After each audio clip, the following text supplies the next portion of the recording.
Shalom, shalom. Thank you all so much for listening in today. I want to tell you about a very special book. It's called The Boy with the Backward Heart, a memoir of love, adoption, and the search for a medical cure. And it's a delight to be here with Pamela Sampson today. She is a journalist chasing stories around the world until life hands her one that she hadn't expected. She travels to Guatemala and adopts a baby boy, the one she has long dreamed of. They land in Bangkok and she resumes her career and new life as a single mother. Then comes shattering news. Joshua has a rare and devastating heart defect, so complex that only a handful of surgeons in the world have ever tried to repair it. Overnight, her life turns upside down. No longer bylines and visas to exotic destinations, but scans, charts, and hospitals that smell of antiseptic and fear. This unforgettable memoir is more than one mother's story. It's a testament to resilience, a portrait of fierce maternal love, and a window into the hidden world of parents navigating childhood illness. Pamela, thank you for making time to talk. Thank you so much for having me. So, what inspired you to write this book, and why did you feel now was the right time to tell this story? Well, when I adopted my son 20 years ago, actually, at the time, I'm a journalist. I work for the Associated Press. My adoption agency asked me to write a story about the adoption experience I had because it would help give publicity to international adoption. And at the time, I thought, well, I did try to write something, but I felt that my experience was so more or less maybe not common, but it was something that other people had gone through, and I really didn't have anything special to say. I went abroad, adopted a little boy. In fact, my company had at the time two other single mothers who had adopted children. So I thought, okay, maybe I'll try to write this. And little by little, I penned here and there an attempt to write it. And then um, I decided to abandon my attempts to write about it because Joshua was diagnosed with this serious heart condition about a year after I adopted him. And I thought to myself, well, if I write a story about an adopted child who has a serious health condition, I thought it might come off sounding like a cautionary tale to parents who are thinking about adopting, because as we know, there is a certain stigma attached to adopting children, the fear that maybe they won't be, perfect, or they may have some disability. So that kind of put my project on hold for years, and but then there were things that happened that kind of changed my mind about writing about this. And I guess as to why I'm writing it now, he's a senior in college, and he's kind of old enough to, first of all, approve the book because I didn't want to publish, violate his privacy, so to speak. So, but he said he wants to write the sequel. He was quite supportive, because ultimately it's a story of love, and it's a story I hope everyone will be able to see something valuable in it. Very nice.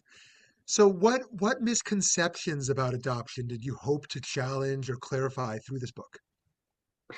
Well, as I was stating earlier, there are certain stigmas associated with adoption. The idea that maybe you're getting a child who is inherently troubled, or who maybe has a disability that you don't know about, or genetic factors that you don't know about, or won't look like you, or questions like where do his real parents come from?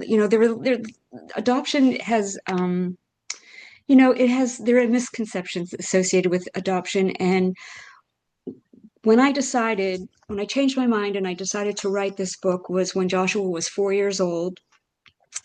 And for a variety of reasons, I was signing him up for all kinds of lessons and after school activities to basically keep him busy because I'm a single mom and I was depending on childcare, and that wasn't always the best solution. So I wanted to keep him really busy. So I signed him up for violin lessons at school. And he turned out to be extremely musically gifted. He taught himself to read music because in Bangkok at the time, when you were 4 years old, they didn't teach you how to read music. Somehow he learned to taught himself how to read music. He picked up violin. He could play classical pieces at a very young age. He was basically a very gifted kid. And then when he enrolled in kindergarten, he had a teacher, his kindergarten first grade teacher, I believe it was, who was a fanatic chess player and an amateur chess player and competed and so forth. And he taught his class how to play chess. And Joshua somehow this was like he had been playing chess since he was born. He was so good at it. He beat the teacher, and he was entered in a lot of chess competitions in Bangkok, and we've got the trophies to prove it. He was really, I guess what I'm trying to say is Joshua was an exceptional child. He was exceptionally bright, talented. His teachers loved him, and I kind of got this idea that okay, he has this weird heart, but he is such a wonderful. He's so exceptional that okay, there's maybe I can write a story that Mm, will give a kind of a mm. won't be just a sob story about I adopted a child and he has this problem, but a kind of a more of a story of that some of his childhood was really exciting and fun. Awesome, awesome. How does Jewish teaching or tradition show up in your perspective on adoption, either explicitly in the book or in the values that shaped it? Well, it's funny because I don't think it was until I finished writing the book that I realized what a Jewish book it actually is. I was not raised in an affiliated household. My parents were not religious or observant in any way. Um, but first of all, that was something that I kind of regretted and missed in my life. And so Joshua, I did raise him. I did send him to private Jewish schools and a private Jewish high school, and he had a bar mitzvah. And he's been to Israel a couple of times and so forth. But really, but I didn't touch upon my Jewish roots too much in the book. It wasn't really what the book was about until. But then when I wrote the final paragraph of the book, signed my name to it, I realized that it really is a story of tikkun olam, um, and not really because Joshua was an orphan and I gave him a good life. That wasn't why I was repaired. The world was repaired. The truth is that Joshua repaired me. I had been longing for a child for so many years, and never got married. It just things didn't work out, et cetera, et cetera. And I finally adopted this child, and really from almost the first time I held him, I loved him, and and having him in my life really, I guess we could say, repaired me as a person. Mhm. I grew up. I became a happier woman, a fulfilled woman. He provided me with the motherhood experience that I had always been craving, and even to this day, when I hear him say, "Call me mommy," it it it it rings in my heart. It's not. I don't take it for granted. It's he's a very special boy. This was a very special experience, and in a way, he really did repair my life. So that's really, I think, more than anything, that is what I would say might resonate to Jewish audiences. This is really a story of tikkun olam. We support a lot of single women who want to explore an adoption journey, and I wonder what advice you might give them. Wow. Well, I'll tell you what. It's um, it's not easy. Um, the responsibility is fully yours. Um, so, for example, healthcare. I'm not thinking of retiring like until it's all on me. And he does have this health issue, so it's a big responsibility. You must have good childcare. Um, but on the other hand, you get to make decisions. For example, violin lessons. I made Joshua practice because it wasn't his favorite thing, and I can imagine like having a partner or a father there saying, hey, you don't make him practice violin so much. And whether that was the right choice or not, it was all my choice. His activities were my choice. If I wanted him to wear blue one day and green the next day, that was my choice. If I wanted him to have a bar mitzvah or not have a bar mitzvah, that was my choice. So it's so on the one hand, it's really it is difficult to because it's all on you. On the other hand, there is a certain amount of freedom. If you're a single woman, chances are you've managed to get through the world on your own, and you know what the challenges are, and you've managed to handle them.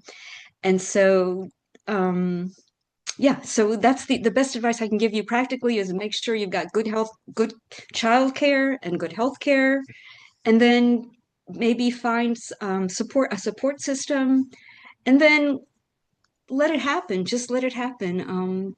Be the best mother you can, because what children need, I believe children benefit from having two parents, but if they're one parent, they need love, they need someone to trust, they need someone who puts their needs first. And if that's what you have to offer, then that's really what they need. Beautiful, beautiful. Last question for you, Pam. If readers could take just one thing from your book, what's one thing you hope they would take? Oh, well, that's a good question. I suppose, well, there's two things. One is for naysayers, people who there are critics out there of international adoption that Americans adopting from poor countries, we're removing children from their native cultures, and there may be family available who want them. And part of this book is a little bit of chip on my shoulder because raising a child is so much work and you put so much into it. And especially for a kid like Joshua, where even a dental appointment can be stressful because the cardiologist says he doesn't need antibiotics before his dental appointment. The dentist said he does need antibiotics before. And here I'm caught in the middle between two healthcare professionals. And what do I do? And I'm not sure what I do. And what if this? And what if that?